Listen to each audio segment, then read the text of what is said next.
Salut à tous et bienvenue dans ce nouvel atelier numérique. Aujourd'hui, je vous propose une formation d'1 heure sur les bases de Google Sheets. Si vous voulez aller encore plus loin, n'hésitez pas à vous abonner et à consulter les liens de formation disponibles dans la description. Ils sont conçus pour vous accompagner dans l'ensemble de votre progression. Alors installez-vous bien, on commence tout de suite. Alors on démarre par quoi? On démarre par analyser un petit peu l'interface qui est proposée sur Google Sheets. Alors ça ressemble pas mal à Excel, mais vous allez voir, il y a un petit peu moins de détails sur cette interface. On commence par quoi? On commence bien sûr ici par le titre de notre feuille. On a donc feuille de calcul sans titre. Vous avez remarqué, très simplement, si je clique dessus, je peux tout simplement changer le titre. Ensuite, qu'est-ce qu'on a? On a différents onglets qui nous permettent finalement de faire un petit peu la même chose que sur Excel. On a tout d'abord ici le fichier, c'est-à-dire qu'on peut bien sûr créer une nouvelle feuille de calcul, importer éventuellement via une galerie de modèles. On peut ouvrir un document existant sur notre répertoire, on peut importer aussi un document et on peut créer une copie. Alors petit point d'attention, beaucoup de personnes, quand elles souhaitent copier un fichier Google Sheets, clique ici sur partager. Il ne faut pas cliquer sur partager pour copier un fichier Google Sheets que vous allez trouver. Il faut cliquer ici sur créer une copie. Lorsque vous allez créer une copie, ça va automatiquement donc créer la copie sur votre répertoire. Vous avez ensuite la possibilité de partager, donc partager avec d'autres utilisateurs, car oui, c'est ce que ça veut dire. Lorsque vous demandez le partage, ça veut dire que le fichier sera partagé avec vous. Et donc, toutes les personnes qui auront accès à ce fichier verront les données que vous allez y inscrire. Et vous avez aussi la possibilité, bien entendu, de publier éventuellement sur le web. Ensuite, élément grisé, envoyé par email. C'est grisé, pourquoi? Parce que pour l'instant, il n'y a rien dans mon fichier. Ensuite, on peut le télécharger. Ici, téléchargement correspondrait à, si vous voulez, la possibilité d'exporter sous qu'on a par exemple sur Excel. Donc on peut éventuellement télécharger en format Excel, en format ODS, donc plutôt OpenOffice, en format PDF, page web, et éventuellement CSV, TSV. On peut renommer notre fichier. Alors on clique ici ou on clique éventuellement ici dans le titre, les deux fonctionnent. On peut le placer dans la corbeille. Là encore c'est grisé, pourquoi? Tout simplement parce que je n'ai pas d'éléments dans mon fichier. On a l'historique des versions, les détails et éventuellement certains paramètres. Bien sûr, à la fin, on peut imprimer notre fichier. Ensuite, qu'est-ce qu'on a? On a la possibilité ici d'avoir un petit onglet d'édition avec quoi? Les classiques, annuler, rétablir. Ensuite, on peut copier, couper, copier, coller et effectuer éventuellement un copier-coller spécial en valeur uniquement, format uniquement et ainsi de suite. Donc c'est un copier-coller valeur ou formule, comme on a l'habitude de voir sur Excel. On peut mettre éventuellement les mises en forme conditionnelles et l'ensemble de ces éléments. On peut copier via une transposition, bref, on peut copier et coller de la même façon que sur Excel. On peut déplacer et éventuellement supprimer, donc supprimer des valeurs, éventuellement des lignes, des colonnes et ainsi de suite. On peut faire aussi, on a un outil de recherche et remplace qui nous permet de rechercher directement un élément, par exemple la lettre C dans une colonne et la remplacer par la lettre D. Ensuite, on a l'affichage. L'affichage, alors bien sûr, on a quoi? Regardez ici, on a sélectionné la barre de formule et le quadrillage. Moi, c'est les deux éléments que j'ai dans mon Google Sheets, c'est ce que je vous conseille de faire.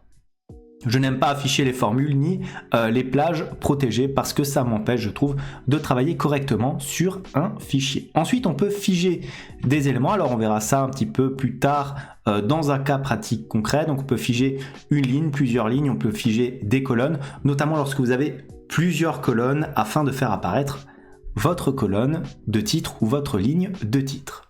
On peut regrouper, donc c'est l'équivalent de grouper sur Excel. On peut mettre des commentaires, les masquer, les réduire ou éventuellement les afficher. On peut masquer éventuellement des feuilles, on peut zoomer notre feuille. Donc regardez, si je zoome, hop, je passe à 125. Je peux éventuellement dézoomer, on repasse à 100% comme ceci. De la même façon, je peux éventuellement avoir mon fichier ici en plein écran. Peut être utile si on travaille sur un petit écran et on appuie tout simplement sur échappe pour revenir à l'écran de base. Ensuite, on a l'onglet d'insertion donc. On traitera dans une partie entière, mais très rapidement, on peut insérer bien sûr des cellules, lignes, colonnes et éventuellement des feuilles, classiques, mais aussi des tableaux et des objets divers et variés. Ça peut être des graphiques, des tableaux croisés, des images, des dessins. On peut aussi insérer des fonctions, des liens et éventuellement d'autres objets un petit peu plus spécifiques, comme des cases à cocher, des listes déroulantes, des emojis ou des chiffres intelligents. Avec par exemple l'ensemble de votre liste de contacts, des cartes et des éléments financiers. des commentaires aussi et éventuellement des remarques. Pour le format, donc là, pareil, ça sera un petit peu comme sur Excel. Quand vous faites un petit clic droit, format sur une cellule, vous avez à peu près les mêmes éléments. Vous pouvez bien sûr gérer le thème. Ensuite, vous avez les différents formats de nombres, formats de texte, l'alignement qui est possible ici, le retour à la ligne automatique, la rotation de votre texte. La taille de la police, on peut fusionner des cellules, convertir des éléments en tableau, donc format tableau qui est un petit peu plus intéressant qu'un tableau saisi en brut parce qu'il rapporte un petit peu plus de dynamisme et une mise en forme conditionnelle. On a aussi la possibilité ici d'effacer tout simplement les mises en forme. On a quoi? On a ensuite les données. Alors là, les données, ça concerne bien sûr la gestion de l'ensemble de vos données. On a la possibilité bien sûr de trier une plage, de créer un filtre, créer divers éléments, notamment un segment toujours un petit peu plus utile, notamment quand vous travaillez sur des tableaux croisés dynamiques parce que ça vous permet de cliquer immédiatement dans les éléments que vous souhaitez afficher. Ensuite, vous avez la possibilité de protéger des feuilles, afficher éventuellement différentes données, donc la validation ici de données par exemple, nettoyer les données, scinder et ainsi de suite. Bien sûr, cette partie-là fera l'objet d'un cas pratique bien particulier. Ensuite, nous avons les outils. Alors, on peut créer un formulaire via Google Forms. On peut éventuellement avoir un correcteur automatique et éventuellement des suggestions de correction. On peut avoir aussi des paramètres et on peut gérer l'accessibilité. Enfin, on a quoi? On a bien sûr les extensions. Alors, qu'est-ce qui nous intéresse dans ces extensions? C'est l'app script. Pourquoi? Parce que c'est ce qui nous permet, si vous voulez, de faire un petit peu comme sur Excel, c'est-à-dire des macro-commandes. On peut enregistrer ici une macro et modifier le code afin d'automatiser notre fichier. On peut bien sûr télécharger des modules complémentaires, mais dans cette formation, je ne traiterai pas ce point-là. Et bien sûr, on a l'onglet d'aide, donc là, forcément classique, je ne vais pas m'y attarder.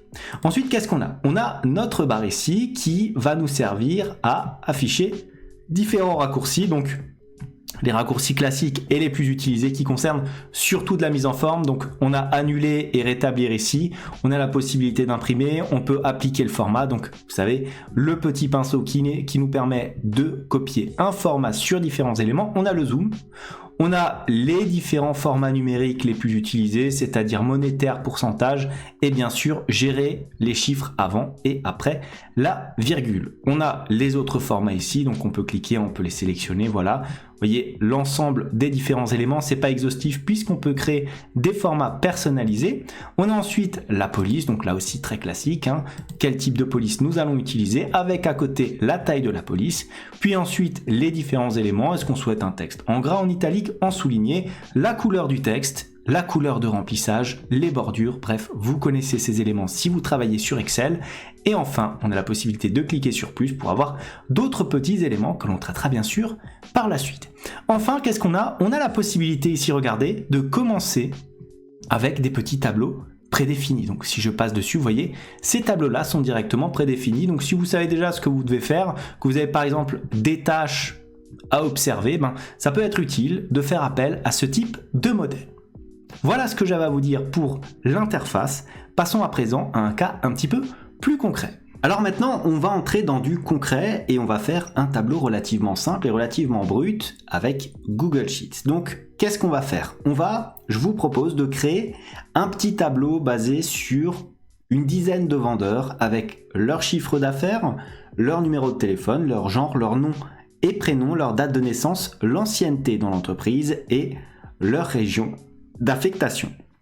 Donc on y va, on commence par quoi? On commence, lorsque l'on crée un tableau, par mettre bien entendu les en-têtes qui nous intéressent. Donc on va mettre ici le nom, c'est ce qu'on souhaite pour éventuellement notre vendeur. Ensuite, on va avoir bien sûr le prénom que je vais mettre ici. Ensuite, on va avoir le chiffre d'affaires du premier semestre, donc chiffre d'affaires semestre 1. Ensuite, bien entendu, on va avoir quoi? On va avoir le chiffre d'affaires du semestre 2, comme ceci. Ensuite, je vais vouloir intégrer dans cette liste-là leur numéro de téléphone, tout simplement, puis leur date de naissance, l'ancienneté dans l'entreprise, Et enfin, la région d'affectation. Donc on va mettre tout simplement la région comme ceci. Une fois qu'on a fait ça, qu'est-ce qu'on peut faire? On peut, bien entendu, gérer tout d'abord nos colonnes. Pourquoi? Parce que vous avez remarqué ici, date de naissance ne s'affiche pas en entier. Problème récurrent lorsque vous allez travailler sur Google Sheets ou n'importe quel tableur. Pour régler ce problème, soit vous double-cliquez ici sur la colonne et de façon automatique, la colonne prendra la largeur du plus long élément que vous aurez dans cette colonne. Donc ici, date de naissance, soit éventuellement, vous pouvez sélectionner votre colonne comme ça, faire un petit clic droit, et qu'est-ce que vous avez comme option? Vous avez la possibilité ici de redimensionner votre colonne et d'affecter une valeur manuelle.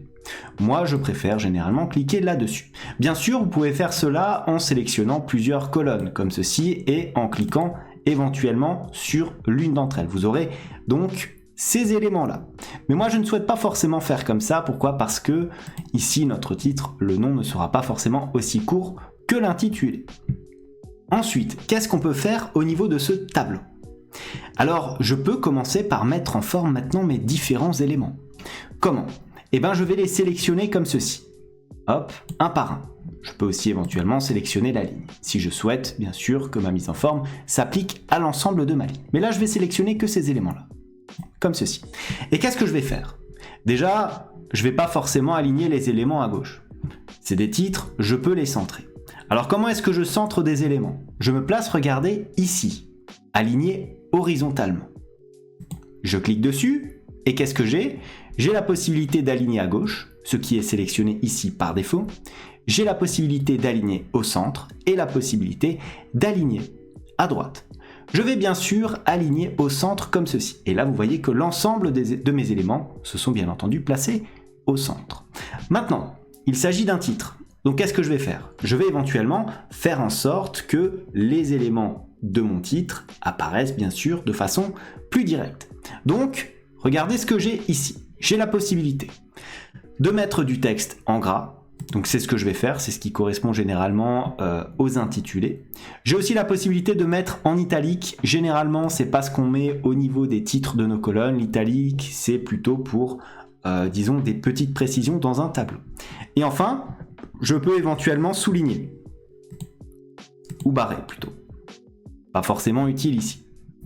Maintenant, qu'est-ce que j'ai? J'ai la couleur de la police. Alors, je vais la laisser en noir comme ceci, ça ne gêne pas trop.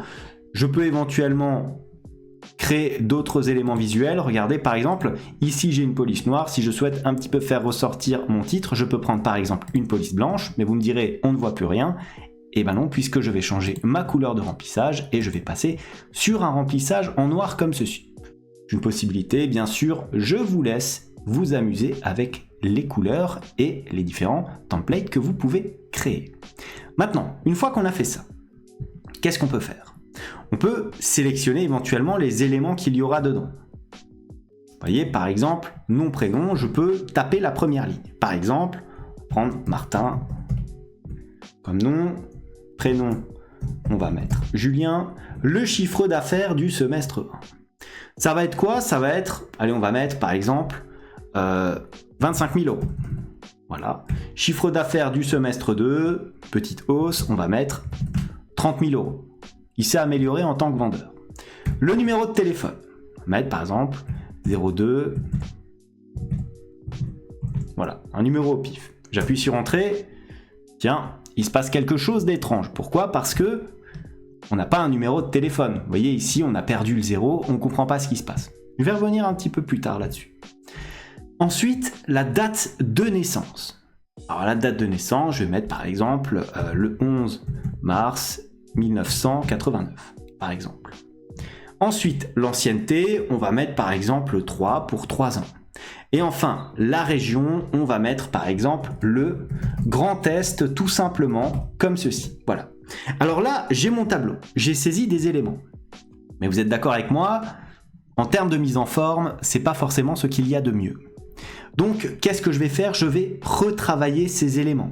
Déjà, première chose, je pense qu'il peut être judicieux de sélectionner les 2 premières colonnes ici, afin d'appliquer le même format, c'est-à-dire avoir des éléments centrés. Donc je peux cliquer ici, aligner, et on va centrer. Regardez maintenant, tout ce que je vais taper ici sera forcément centré. Par exemple, si je mets, on va prendre Monsieur Dupont, comme ceci, et on va l'appeler, par exemple, comment est-ce qu'on peut l'appeler? On va l'appeler Olivier, comme ceci. Vous voyez, automatiquement, les éléments sont à présent centrés. Maintenant, qu'est-ce que j'ai? Ici, le chiffre d'affaires. Il convient aussi de le retravailler. Pourquoi? Parce qu'on n'affiche pas 25 000 comme ça, c'est pas propre. Il faut au moins mettre un euro derrière, un symbole monétaire, avec éventuellement un séparateur de milliers, donc classique. Donc qu'est-ce que je peux faire? Regardez, je peux éventuellement sélectionner ces deux colonnes. Et qu'est-ce que je fais? Regardez, ici, j'ai un format monétaire. Si je clique dessus, que se passe-t-il?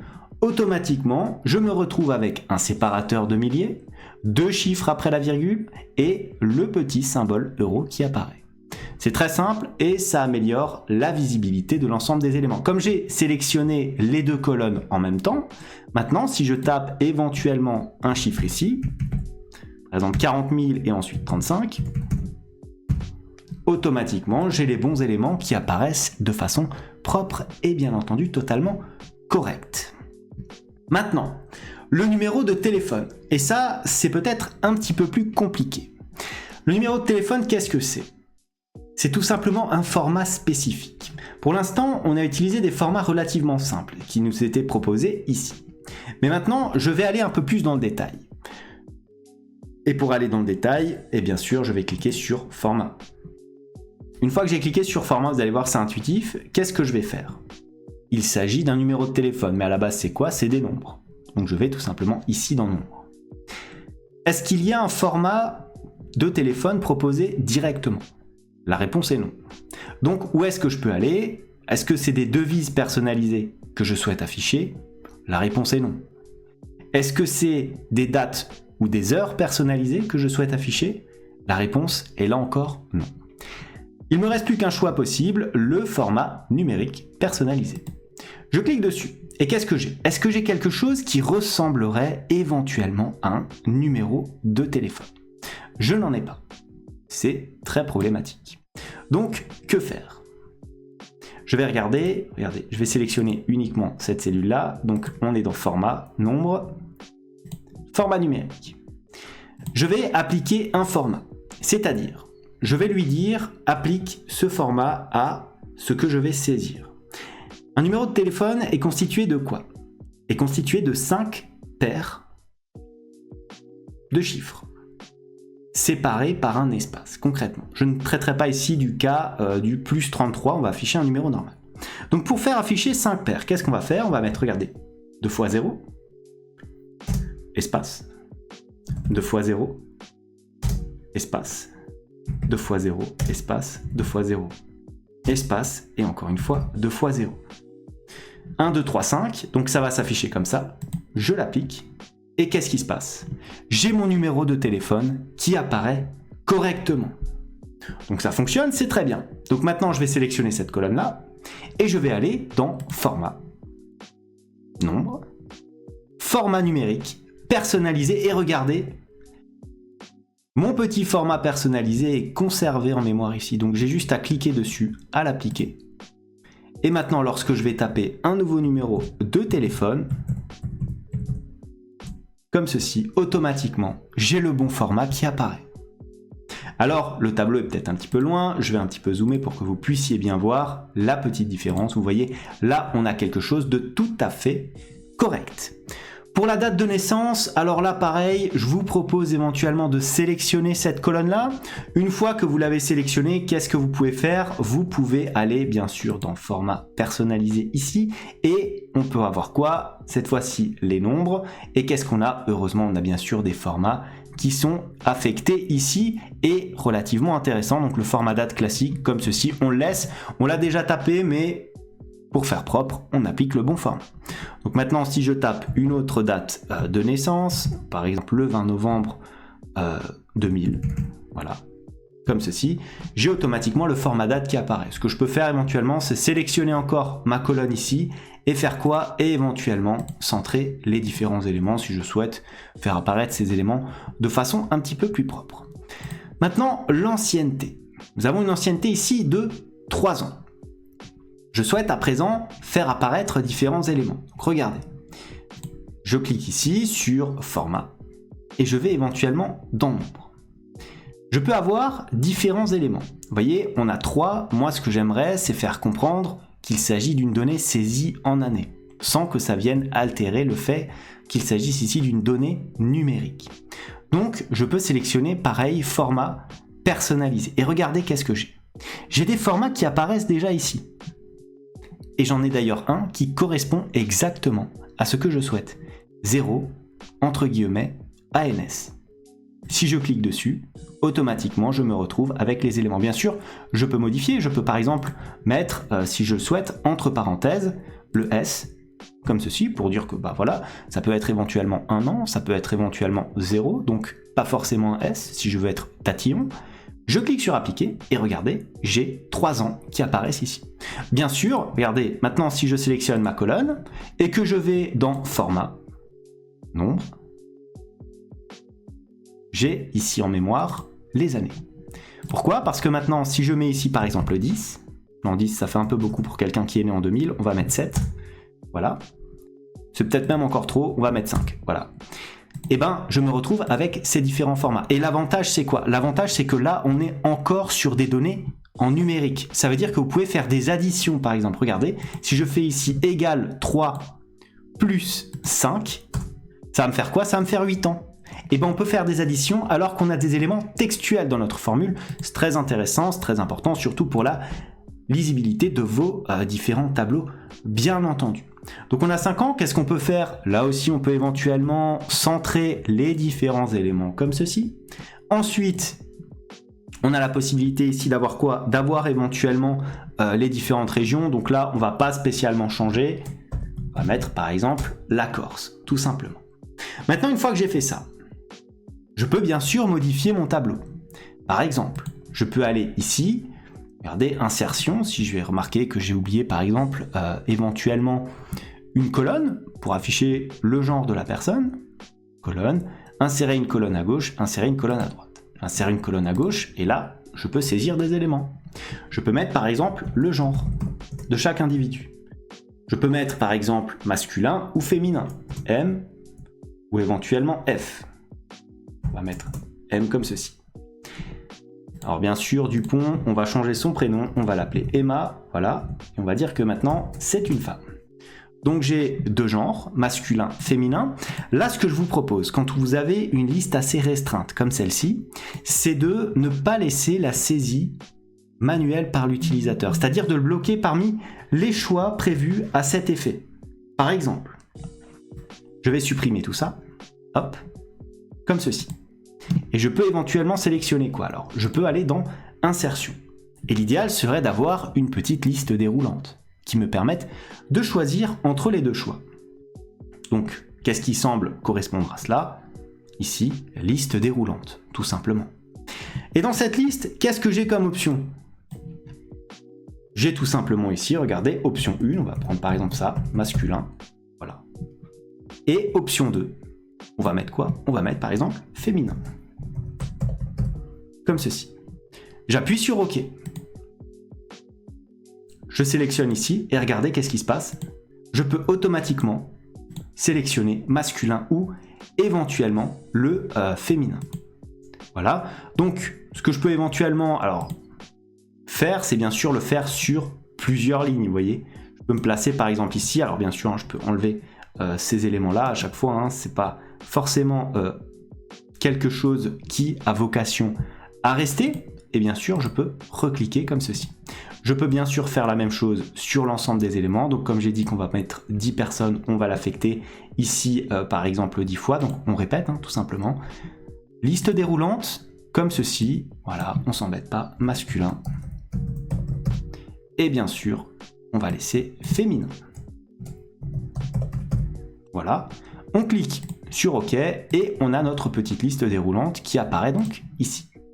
On peut sélectionner, ici on peut mettre féminin, ici on peut mettre bien sûr masculin, on peut sélectionner l'ensemble des éléments, voilà comme ceci, vous voyez j'ai centrer les éléments qui étaient disponibles sur ma petite liste déroulante.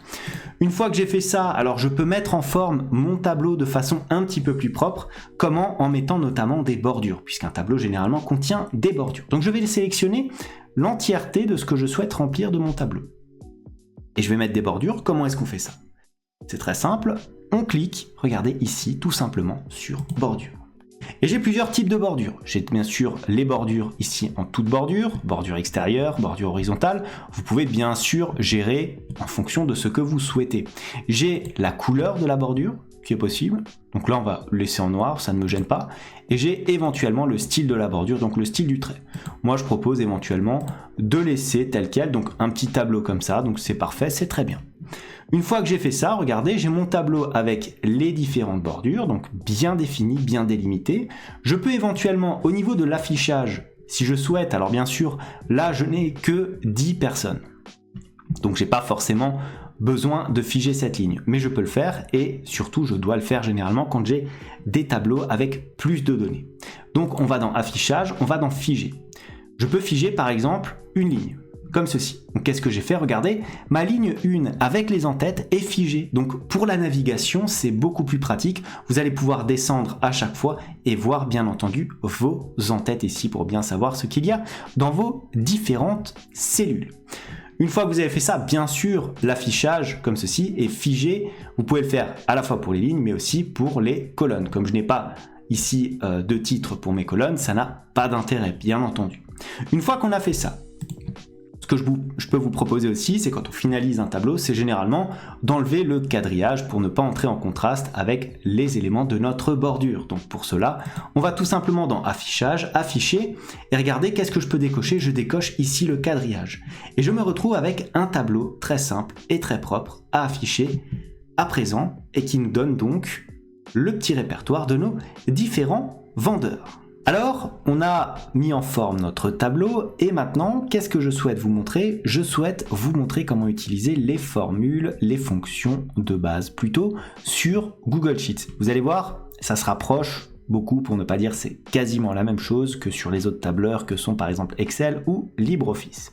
Vous avez remarqué qu'est-ce que j'ai fait? J'ai rajouté aussi un titre à notre fichier ici en l'appelant tout simplement vendeur et ici à notre feuille numéro 1 que j'ai appelée base de données.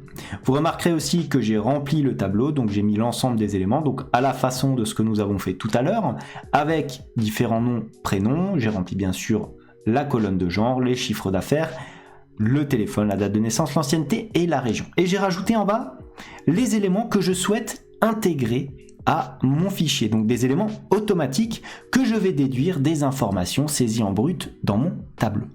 Alors qu'est-ce qu'on aura? Je vais bien sûr calculer des éléments relatifs au chiffre d'affaires, c'est-à-dire déjà le total du chiffre d'affaires. Ensuite, le meilleur chiffre d'affaires, le plus mauvais chiffre d'affaires, le nombre d'hommes, le nombre de femmes, le chiffre d'affaires par homme et le chiffre d'affaires pour les femmes. Ensuite, on aura la moyenne du chiffre d'affaires, donc la moyenne cette fois pour les hommes, la moyenne pour les femmes. Ensuite, des éléments un petit peu plus relatifs à l'ancienneté, donc l'ancienneté moyenne globale, ensuite l'ancienneté des hommes et enfin l'ancienneté relative aux femmes. Donc, je vais démarrer par le total du chiffre d'affaires. Mais je peux déjà modifier mon tableau en rajoutant une colonne, comme ceci. Je vais me placer sur la colonne F, je vais faire un clic droit et j'insère tout simplement une colonne à gauche. Je vais l'appeler comment? Je vais l'appeler CA annuel tout simplement. Et ce chiffre d'affaires annuel va correspondre à quoi? Il va correspondre au chiffre d'affaires du semestre 1 plus le chiffre d'affaires du semestre 2. Vous avez constaté qu'il y aura bien sûr un petit problème de format parce que lorsque j'ai intégré ma colonne, celle-ci a gardé le format numéro de téléphone. Donc regardez, quand j'appuie sur Entrée, je me retrouve avec un format comme ceci qui ne me plaît pas. Mais c'est très simple à gérer et vous le savez. À présent, vous sélectionnez votre colonne et vous allez tout simplement cliquer ici sur le format monétaire. Et vous vous retrouvez avec un chiffre annuel comme ceci. Vous pouvez maintenant cliquez ici dans le coin en bas à droite de votre cellule pour tirer votre formule vers le bas comme ceci, de sorte à avoir la même formule ligne par ligne. Je peux éventuellement rajouter un petit élément, je peux le mettre en gras, voilà, pour bien noter qu'il y a une différence et que c'est un élément important à prendre en compte. Maintenant, je peux calculer le total du chiffre d'affaires. Alors comment est-ce qu'on le calcule? C'est relativement simple, c'est avec notre fonction somme. Donc la fonction somme est égale somme, comme ceci, et regardez, elle nous est proposée ici, somme d'une série de nombres ou de cellules. Je clique ici et je sélectionne, regardez comme c'est proposé, valeur 1, valeur 2 et ainsi de suite.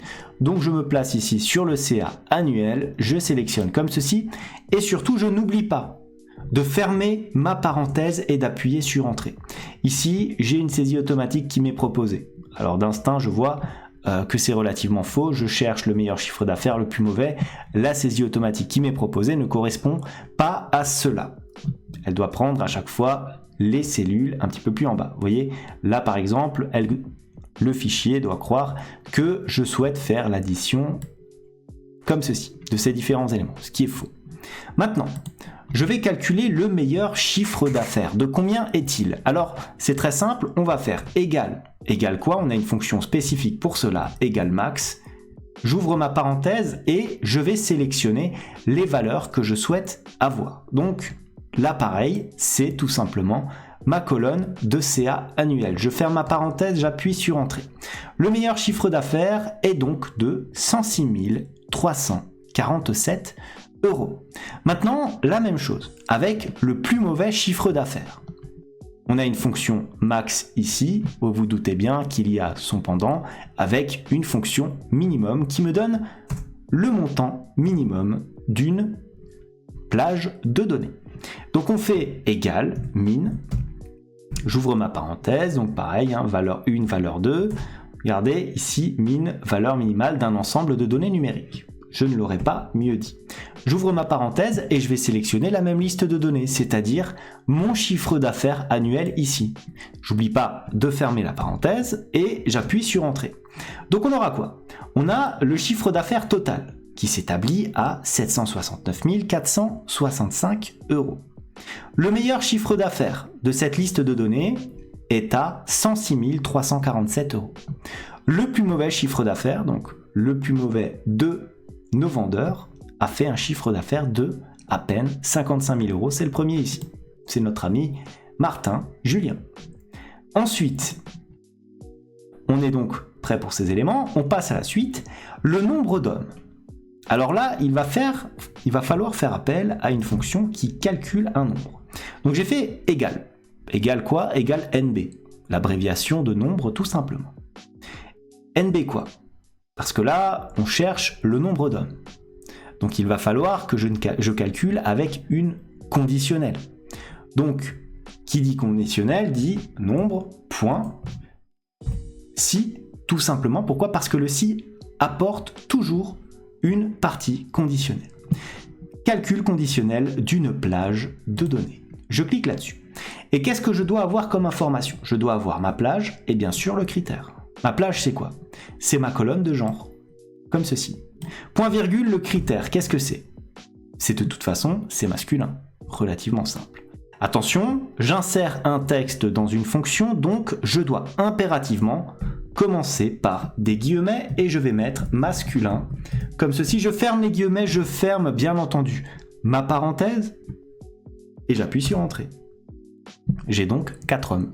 Je peux vérifier aisément 1, 2, 3 et 4. Par différence, comme j'ai 6 personnes, on devrait retrouver 6 pour le nombre de femmes. On refait la même méthode, égale NB. NB quoi? NB.si, il est proposé ici. Plage, toujours la même, celle-ci. Point virgule, le critère, cette fois-ci c'est quoi? C'est féminin. Tout simplement, je ferme, bien entendu, les guillemets et la parenthèse. J'appuie sur Entrée et on retrouve quoi? On retrouve notre 6 qui est placé ici. Donc pour l'instant, tout va très bien. Maintenant, je cherche quoi? Je cherche, attention, le chiffre d'affaires brut pour les hommes. Alors, ça va être une somme, vous vous en doutez. Mais comme tout à l'heure, ça va être une somme avec une conditionnelle. Donc, on va faire égal, somme, point, Et qu'est-ce qui pourrait convenir? On a ici somme.si, somme conditionnelle au sein d'une plage. Je clique dessus. Qu'est-ce qu'il me demande? Il me demande la plage. C'est le genre. Ensuite, qu'est-ce qu'il me demande? Le critère.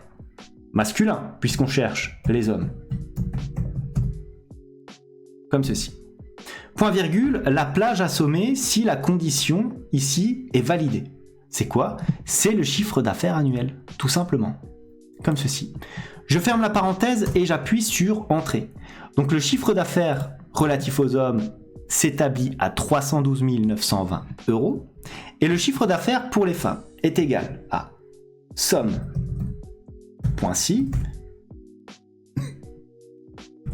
J'ouvre la parenthèse et là je vais prendre la plage,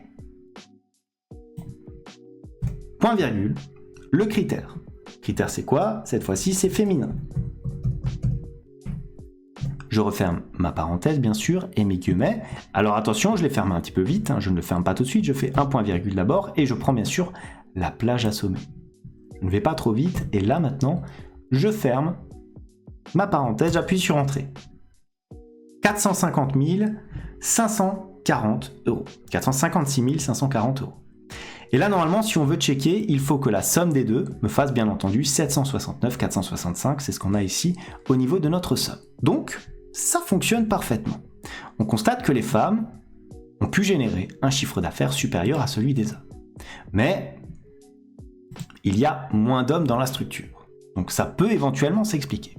Maintenant, pour analyser un petit peu plus nos données, je vais calculer la moyenne du chiffre d'affaires. Pour calculer la moyenne, qu'est-ce qu'il peut y avoir comme fonction? Je vais taper tout simplement moyenne, et c'est une fonction qui existe, relativement simple. Ça va être quoi? La moyenne de notre chiffre d'affaires, ici. Et je ferme tout simplement ma parenthèse. Donc on a à peu près une moyenne par personne de 76 946 € et 50 centimes. Maintenant, la moyenne des hommes. Alors là, pareil, il s'agit tout simplement de calculer une moyenne, mais aussi d'intégrer une part de conditionnel. Donc, égale moyenne. Et qu'est-ce qu'on peut avoir? Regardez, elle est ici. Moyenne.si, moyenne de valeur en fonction d'un critère. Je sélectionne. Donc là, on va avoir quoi? On va avoir la plage de notre critère. Point virgule. Le critère, ça sera quoi? Est-ce que c'est masculin ou pas?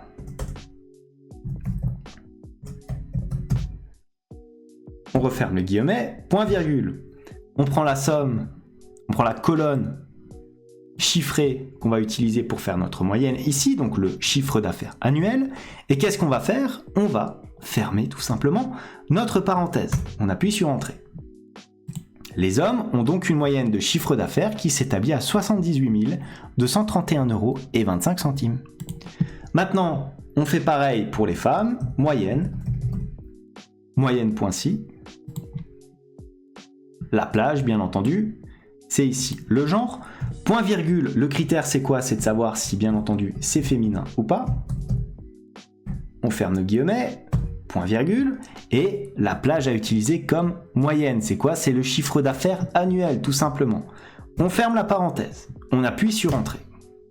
Et on constate quoi? On constate une moyenne des femmes à 76 090 €. Donc là, vous voyez, on a affiné nos données. Parce que, bien sûr, à première vue, on voit que le chiffre d'affaires généré côté femme est bien plus élevé que celui côté homme. Mais il y a moins d'hommes dans l'entreprise que de femmes, donc il est beaucoup plus pertinent de calculer, bien entendu, une moyenne qui affine nos résultats. Bien sûr, ce sont des données prises au hasard, donc il n'y a aucun rapport avec une réalité.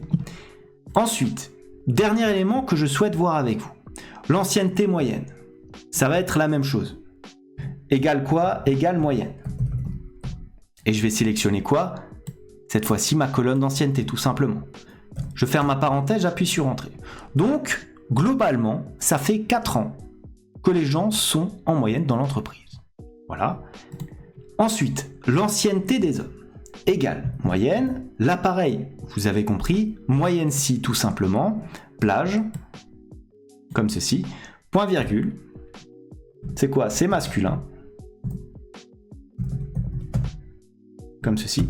Point virgule, la plage de notre moyenne, ça sera l'ancienneté, on ferme la parenthèse, on appuie sur Entrée. Globalement, les hommes restent 3 ans. Intéressant. Égale moyenne. J'ouvre la parenthèse. Comme ceci, le genre, point virgule, ça sera cette fois-ci féminin. Point virgule, on calcule l'ancienneté, voilà. On ferme la parenthèse, on appuie sur Entrée, et les femmes restent globalement 5 ans. Donc c'est assez intéressant, vous voyez, cette formule de moyenne vous permet de calculer ces différents éléments-là. Voilà ce que j'avais à vous dire sur, disons, les formules un petit peu, les formules, disons, vraiment courantes sur Google Sheets et sur les tableurs en général, et que vous devez donc connaître. Maintenant que nous avons construit notre tableau, qu'on a mis des petits indicateurs via les formules, il peut être intéressant d'intégrer ce qu'on appelle des mises en forme conditionnelles qui vont faire ressortir avec un format spécifique de cellules certaines données que vous allez rechercher. On va commencer de façon très simple. Prenons notre colonne de genre ici. Je vais la sélectionner comme ceci. Je vais intégrer une mise en forme conditionnelle. Alors comment? En cliquant tout simplement sur Format ici et en sélectionnant mise en forme conditionnelle. J'ai une petite fenêtre qui apparaît ici à droite et qu'est-ce qu'on a? On a, vous voyez, la zone que j'ai sélectionnée qui apparaît ici, appliquée à la plage C2, C11. Je peux le modifier manuellement ici. Donc ça nous rappelle la plage d'application, donc on laisse cette plage-là, et ensuite on applique une règle. Par défaut, la règle c'est quoi? C'est si la sélection n'est pas vide, alors on appliquera le style ici. Et regardez, c'est ce qu'il me propose. Les données de ma colonne ne sont pas vides et donc les cellules vont apparaître en vert. Moi, je trouve pas ça très intéressant pour cette colonne-là. On va plutôt distinguer ce qui est masculin et ce qui est féminin. Donc pour ce faire, regardez, je vais cliquer ici. Et qu'est-ce que j'ai? J'ai plusieurs conditions. J'ai est vide, n'est pas vide, le texte contient. Je vais prendre ça par exemple, le texte contient. Et on va mettre quoi? On va mettre par exemple masculin. Comme ceci. Vous avez remarqué automatiquement, les cellules masculins sont vues appliquer le format par défaut qui est ici. Donc c'est-à-dire tout simplement une cellule verte. On va mettre ça par exemple en bleu, voilà. Notez que je peux aussi mettre les éléments en gras comme ceci. Et une fois que c'est fait, alors je peux double-cliquer ici éventuellement, voilà, pour élargir un petit peu la colonne puisque le gras élargit un petit peu les données. Voilà, une fois que j'ai fait ça, c'est ma première mise en forme conditionnelle, je peux appuyer sur OK tout simplement. Mais maintenant, je vais mettre en forme les cellules où il y a marqué féminin. Donc, qu'est-ce que je peux faire? Je peux tout simplement, regardez, cliquer ici pour faire quoi? Pour ajouter une règle. Donc là, pareil, les mêmes éléments. On va pas sélectionner n'est pas vide, on va sélectionner le texte contient. Le texte contient quoi cette fois-ci? Il contient tout simplement féminin comme ceci. Et qu'est-ce qu'on va mettre? On va changer la couleur, on va mettre voilà, du violet comme ça, en gras, et on a nos deux éléments, nos deux mises en forme conditionnelles. J'appuie sur OK. Ensuite, on a appliqué ces données sur des éléments de texte. On peut bien sûr appliquer des mises en forme conditionnelles sur, cette fois-ci, des éléments numériques. Donc je vais sélectionner ici ces éléments numériques. Je vais ajouter une règle. Donc là, qu'est-ce qu'il y a? Par défaut, toujours, n'est pas vide, la sélection est la bonne. Je peux sélectionner quoi? Je peux sélectionner éventuellement supérieur à, inférieur à, et ainsi de suite. Ou alors, je peux sélectionner, regardez, un dégradé de couleur. Plutôt intéressant pour ces deux colonnes-là. Pourquoi? Parce que ça me permet de voir qui a fait le meilleur, tout simplement, chiffre d'affaires par rapport aux autres. Donc plus c'est vert, plus le chiffre d'affaires a été bon. Donc là, on peut avoir une valeur minimale avec différentes couleurs donc, qui vont s'appliquer. Par exemple, si on met du rouge, vous voyez, plus on s'approche, disons, des derniers, plus cela devient rouge. Donc on voit qui est rouge, qui ne l'est pas, et on voit bien sûr donc les bons et les mauvais.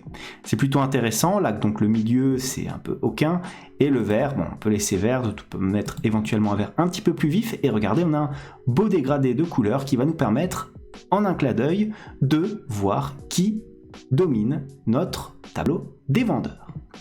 Une fois que j'ai fait ça, j'appuie tout simplement sur OK et j'ai mon dégradé de couleurs qui apparaît de façon totalement correcte. Je peux maintenant sélectionner cette colonne-là, chiffre d'affaires annuel. Alors je peux bien sûr ajouter une règle. Et qu'est-ce que je peux éventuellement faire? Je vais sélectionner, on va prendre par exemple cette fois-ci supérieur à, ou supérieur ou égal à. À quoi? On va prendre un élément plutôt intéressant, à la moyenne par exemple du chiffre d'affaires qui est établi ici à 76 946 €. Donc on aura les éléments qui vont apparaître ici, donc on peut éventuellement changer les différents éléments. Alors est-ce qu'on prend du rouge? Non, c'est plutôt, voilà, on va prendre du jaune pour les faire apparaître, voilà, on appuie sur OK, voilà, et on a notre mise en forme conditionnelle qui apparaît ici. Donc cela nous permet de visualiser directement les éléments. Vous voyez, d'un coup d'œil, on sait qui sont les fers de lance de notre tableau. Maintenant, bien sûr, je peux continuer, je peux le faire sur l'ancienneté comme ceci. Pareil, j'ajoute une règle là encore. C'est relativement simple. Je peux prendre, par exemple, je peux cumuler des règles. Vous voyez, si je souhaite, par exemple, faire... on va mettre quoi? On va faire inférieur à cette fois-ci. Supposons qu'on soit inférieur à 2. Strictement, qu'est-ce qu'on va appliquer? On peut éventuellement appliquer différents éléments. On peut éventuellement le mettre en vert, ou alors on va prendre plutôt inférieur ou égal, comme ceci, donc I2 à I3. Mettre les éléments comme ceci, voilà. On peut ajouter une deuxième règle.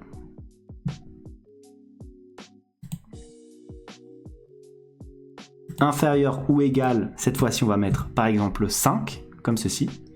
Vous voyez, on a ces éléments qui apparaissent. On appuie sur OK et ainsi de suite. Donc on a les différents éléments qui peuvent apparaître comme ça. Là on peut rajouter une règle et faire par exemple inférieur ou égal, cette fois-ci on va prendre 10 tout simplement, et on va avoir à chaque fois les éléments qui vont apparaître de façon cumulative sur notre plage de données. Une fois que j'ai fait ça, si je souhaite supprimer des éléments de ma mise en forme conditionnelle, comment est-ce que je fais? Je sélectionne la zone, par exemple celle-ci, et je vais appeler tout simplement mise en forme conditionnelle, et regardez, je clique ici sur la petite poubelle qui va supprimer les différents éléments. Ah, je l'ai enlevé, c'est pas grave, on le fait réapparaître, voilà, je l'enlève comme ceci, je supprime la règle, et je supprime la règle là encore, et voilà, on a supprimé l'ensemble des différentes règles qui nous posaient problème. Voilà ce que j'avais à vous dire sur les mises en forme conditionnelles. Quand vous serez amené à traiter des données un petit peu plus denses que celle-ci, que celle présente dans notre tableau qui fait finalement que 11 lignes, vous allez devoir apprendre à trier et à filtrer des éléments. Alors comment est-ce qu'on trie? Tout simplement en allant ici dans notre petit onglet de données. C'est là que tout se passe. Donc on peut trier bien sûr une feuille. Alors ici ça va pas forcément fonctionner parce que si je trie, je retourne ici, hop. Si je retourne ici sur trier la feuille à partir de la colonne A, de A à Z, ça risque de me poser un problème. Regardez, pourquoi? Parce que vous ne pouvez pas trier une plage contenant des cellules fusionnées verticalement. Il existe des cellules fusionnées verticalement dans la plage. Donc, je ne peux pas le faire, ce qui n'est pas étonnant.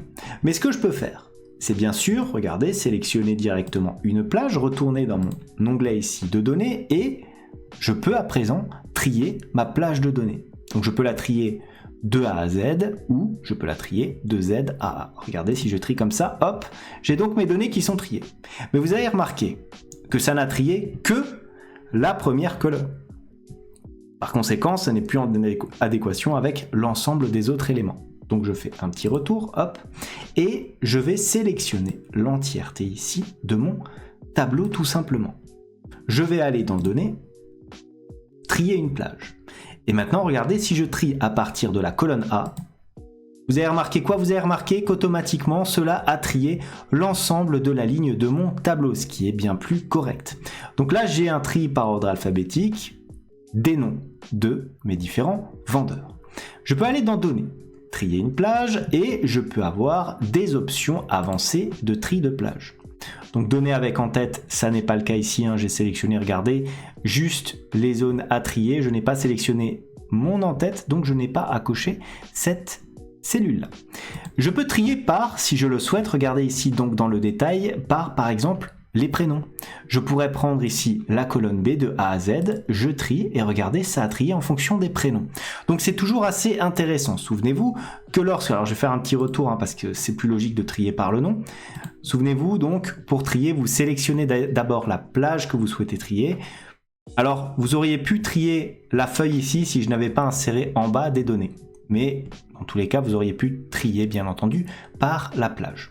Donc, intéressant, ça a le même fonctionnement. Pour ajouter des options de tri, c'est-à-dire trier sur d'autres colonnes, vous allez ici, vous sélectionnez tout simplement votre colonne et voilà, vous n'avez plus de problème. Vous pouvez ajouter aussi éventuellement un second tri, donc vous pouvez trier par exemple par ordre alphabétique et ensuite par genre, c'est une possibilité qui vous est offerte. Si vous voulez enlever des éléments de tri, bien sûr vous cliquez comme à chaque fois sur la petite poubelle à côté des différents éléments. Voilà, une fois que vous avez trié votre tableau, donc de façon relativement simple, finalement, qu'est-ce que vous pouvez encore faire ? On peut aller éventuellement dans les données et on peut créer un filtre. Alors moi, pour créer un filtre, je me place dans l'entête. Pourquoi ? Parce qu'on filtre des éléments via l'entête, via les titres de nos colonnes. Donc cette fois-ci, attention, pour créer des filtres, je sélectionne une cellule de la ligne que je souhaite éventuellement filtrer et je clique sur créer un filtre. Et regardez automatiquement qu'est-ce que j'ai. J'ai la sélection intelligente de mon tableau avec, voyez ici, un petit filtre qui apparaît à chaque fois à côté de chacune de mes différentes colonnes.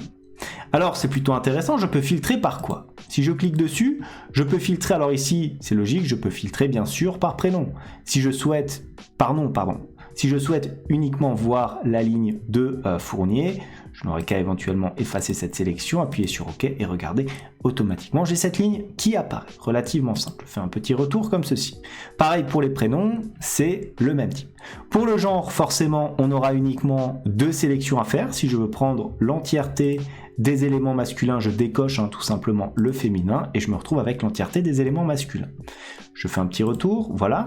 Pour le chiffre d'affaires, alors là ça peut être intéressant, regardez si je clique sur le filtre. Alors filtrer par élément comme ceci, c'est pas forcément ce qu'il y a de plus intéressant. Par contre, regardez, je peux éventuellement filtrer par couleur les différentes couleurs de remplissage. Donc je peux prendre du vert, du rouge ou ce que je souhaite, ce qui est affiché. Je peux trier par couleur de remplissage. Donc là encore, si je prends vraiment les pires éléments, je pourrais sélectionner par exemple du rouge et sélectionner uniquement les éléments en rouge.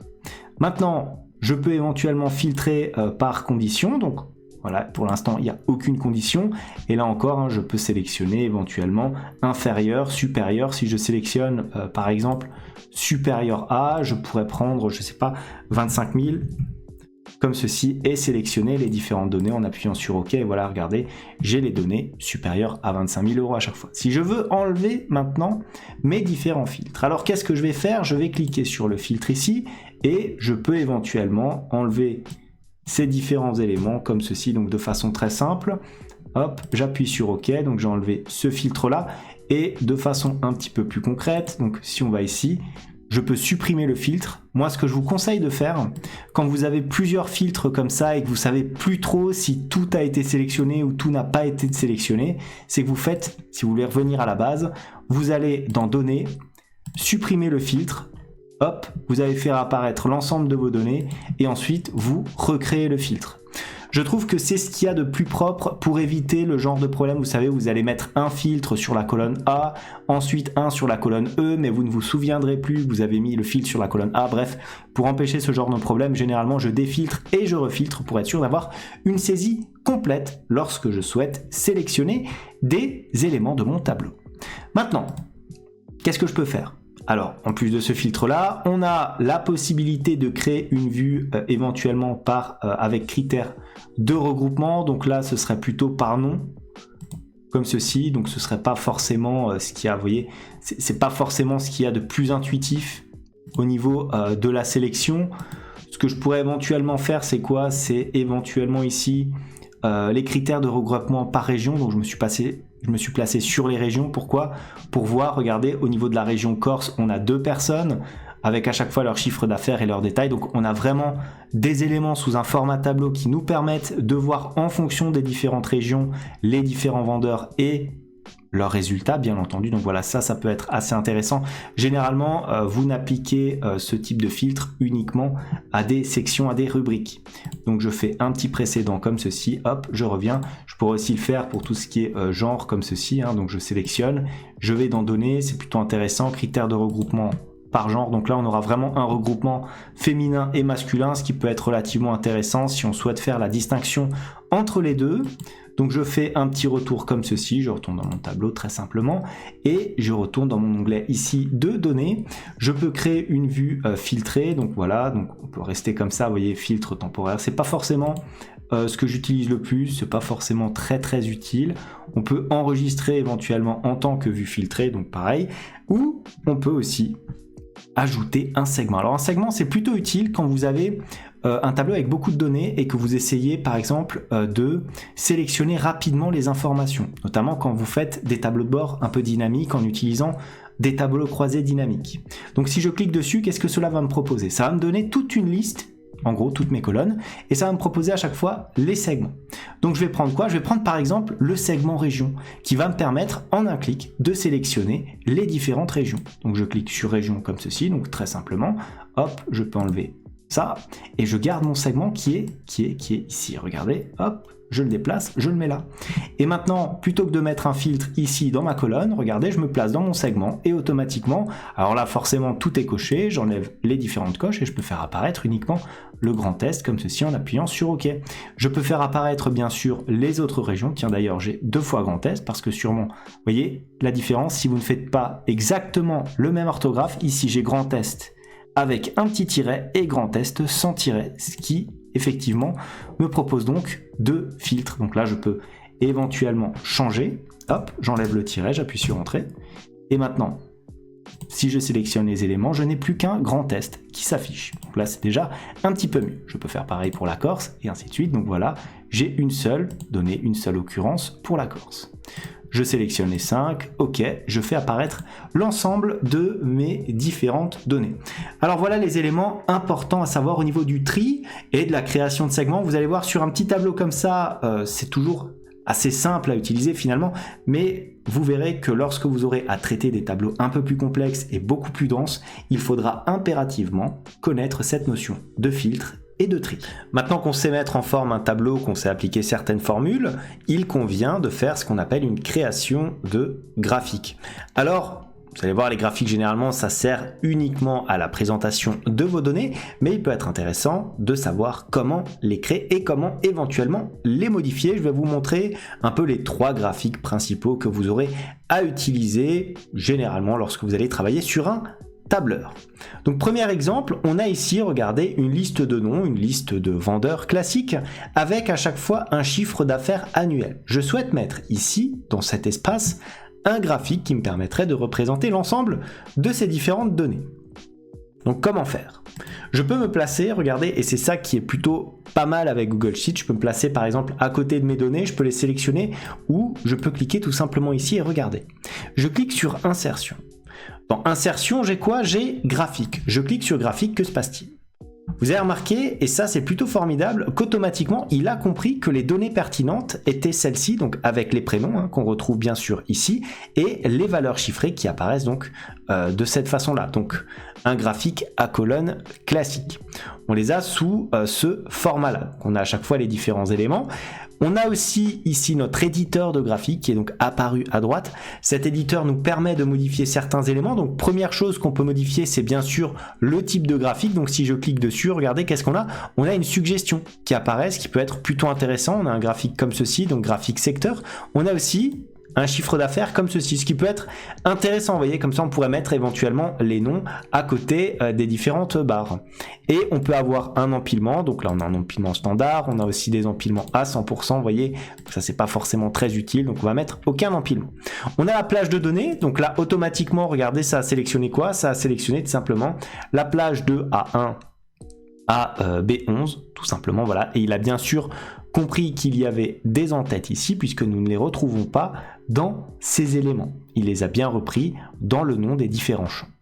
Donc là, c'est plutôt bien fait. Si on souhaite bien sûr élargir ou rajouter éventuellement une plage de données, on clique sur Ajouter une plage et on la rajoute tout simplement. On clique sur OK et voilà notre graphique qui est fait. Ensuite, on a les différents axes. Donc au niveau de l'axe Y, c'est-à-dire celui-ci, l'axe des ordonnées, donc celui qui est vertical, on a les prénoms. Pour l'autre axe, bien sûr, cette fois-ci, l'axe horizontal, on aura le chiffre d'affaires, donc les valeurs chiffrées, parce que tout simplement, on a choisi un graphique de ce format-là. Si on avait pris le graphique de base, on aurait eu bien sûr l'inverse. Ensuite, on peut intervertir les lignes et les colonnes comme ceci, donc ça n'a pas forcément beaucoup d'intérêt, donc je vais décocher tout ça. Utiliser la première ligne pour les en-têtes, donc c'est ce qu'il a automatiquement compris, donc c'était des en-têtes, il ne faut pas cocher ça si on a une en-tête. Utiliser la colonne A pour les liblés, donc ça pareil, il l'a très bien compris. Ensuite, pour la personnalisation, donc là on peut personnaliser au niveau du style graphique, donc avec une couleur d'arrière-plan qui peut changer ici, donc on peut mettre par exemple du rouge si on le souhaite. Moi généralement je ne mets pas d'arrière-plan, je laisse comme ceci, voilà, donc aucune. Pourquoi? Pour pouvoir intégrer tout simplement mon tableau à mes différentes données. Alors on peut mettre aucune, ou on peut prendre éventuellement une couleur d'arrière-plan blanche comme ceci, étant donné qu'on a un arrière-plan généralement blanc dans nos fichiers Excel, bon, ça change pas grand-chose. Ensuite, on a la couleur de la bordure de notre graphique. Ici, on peut d'ailleurs l'enlever puisqu'on a déjà prévu un cadre pour ce graphique-là. Voilà, donc je l'ai enlevé, j'ai mis aucun. On peut faire éventuellement de la 3D, bon, je le fais pas spécialement, on peut l'agrandir, voilà, faire éventuellement des comparaisons ensuite. Ensuite, qu'est-ce qu'on a? Le titre du graphique. Donc là, le titre, à noter que, bon, par défaut, c'est annuel par rapport au prénom, c'est ce qu'il a compris. Je peux sélectionner le titre comme on a déjà un cadre et cliquer tout simplement sur supprimer pour le faire disparaître, puisque cela n'a pas forcément de sens. Ensuite, au niveau des séries, on a pareil, une couleur donc classique, on l'a ici en bleu, comme ceci. On a les couleurs de remplissage, couleurs de ligne, et ainsi de suite, bien sûr, des éléments qu'on peut modifier et changer comme bon nous semble. On a ensuite les barres d'erreur, les légendes qui sont donc affichables. Voilà, ça généralement je ne change pas trop, j'avoue que les graphiques servent surtout à de la présentation, pas à de l'analyse en détail. Pour l'axe horizontal, donc l'axe qui correspond ici à nos données chiffrées, donc le chiffre d'affaires annuel, on a les éventuelles valeurs, on a le format à appliquer, on a les échelles logarithmiques, donc ça je l'utilise jamais, pour être tout à fait honnête avec vous. On a ensuite l'axe vertical, donc pareil pour modifier certains éléments, notamment la police, et éventuellement les différentes lignes avec les graduations. Donc on peut avoir des graduations comme ceci, on peut éventuellement modifier certains éléments, axe vertical, axe horizontal. Voilà, on va laisser comme c'était. Voilà, donc on a toutes les personnalisations qui sont possibles. Ici, je souhaite mettre tout simplement mon graphique dans l'espace prévu à cet effet, donc pour gagner de la place, qu'est-ce que je peux faire? Je peux éventuellement modifier certains éléments. Je double-clique ici par exemple, et regardez, hop, je sélectionne le prénom, je supprime pour gagner de la place. Pareil ici, puisqu'il s'agit de tout simplement des éléments, je peux éventuellement changer des données. Vous avez remarqué, je ne peux pas les supprimer. Donc je vais les laisser éventuellement dans ces différents axes, et je vais faire quoi? Je vais mettre tout simplement mon graphique comme ceci, hop, et je veux le placer dans l'endroit prévu à cet effet, donc comme cela, voilà, avec les différents éléments. Donc on peut avoir notre graphique qui s'affiche sous ce format là. On peut bien sûr modifier les différentes polices, si je veux le faire éventuellement disparaître, je peux mettre les couleurs par exemple en blanc, et donc là on aurait notre graphique. Bien sûr, sur notre plage de données on peut modifier la police, rajouter des éléments, on peut modifier par exemple la police ici, la taille, vous voyez, pour faire apparaître un petit peu plus d'éléments, donc quelque chose d'un petit peu plus intéressant. Par exemple là j'ai mis de la police 5, bon ça peut être intéressant. La couleur du texte, si je veux l'enlever, à noter, regardez, je peux mettre en blanc tout simplement, donc ça m'évite d'afficher les données. Voilà comment on met en forme ce type de graphique. Ensuite, un autre type de graphique qui peut être relativement intéressant serait par exemple un type de graphique relatif aux différentes régions, qui nous permettrait donc d'afficher certains éléments. Notamment, regardez, maintenant si je tape par exemple des valeurs chiffrées, on va mettre par exemple 80 000 ici, puis 75 000 au niveau de la Corse, 15 000, 20 000 et 60 000 comme ceci. Je souhaite faire mon graphique. Donc là encore, qu'est-ce que je vais faire? Je vais tout simplement aller dans Insertion, et au niveau de l'insertion, je clique sur Graphique. Que se passe-t-il? Alors déjà, il a bien compris ce que je souhaitais faire, puisqu'il y a bien entendu les différentes régions. Par rapport à quoi? Par rapport à un élément qui apparaît ici.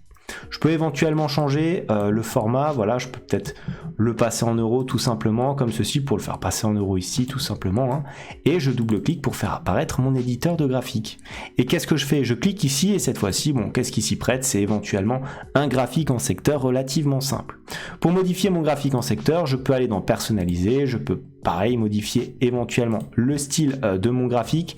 Là, pour la couleur, alors je peux prendre bien sûr, à chaque fois que je sélectionne un élément, je peux changer la couleur. Si je souhaite par exemple mettre du noir, je peux le faire. Si je souhaite éventuellement mettre du rouge, je peux le faire aussi. Voilà, donc on change éventuellement tout ce que l'on souhaite.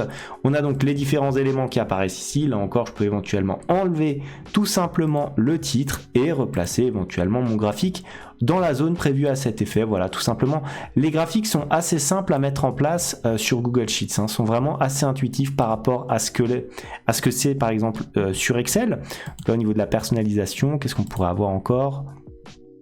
On pourrait avoir éventuellement la bordure, voilà, qu'on peut enlever, hop, on l'enlève. Et comme ça, c'est bien dans le cadre. Maintenant, encore un petit élément, voilà, dernier petit graphique, qu'est-ce qu'on pourrait mettre ici? On pourrait cliquer tout simplement sur insertion et faire apparaître un graphique comme ça. Il me propose automatiquement un graphique en secteur. Là, comme on a un emplacement un petit peu plus grand, qu'est-ce qu'on pourrait prendre? On pourrait prendre plutôt un graphique en courbe, comme ceci, pour analyser vraiment la courbe de variation mois par mois. Et bien sûr, on peut enlever, alors par exemple ici le titre. Vous avez compris maintenant, pour personnaliser, il suffit simplement d'aller dans l'éditeur de graphiques ici et de personnaliser l'ensemble des différents styles que vous avez. Vous pouvez mettre bien sûr un arrière-plan comme ceci, on pourrait mettre par exemple du gris comme cela. On va plutôt laisser en blanc, on va laisser assez propre. Voilà, hop.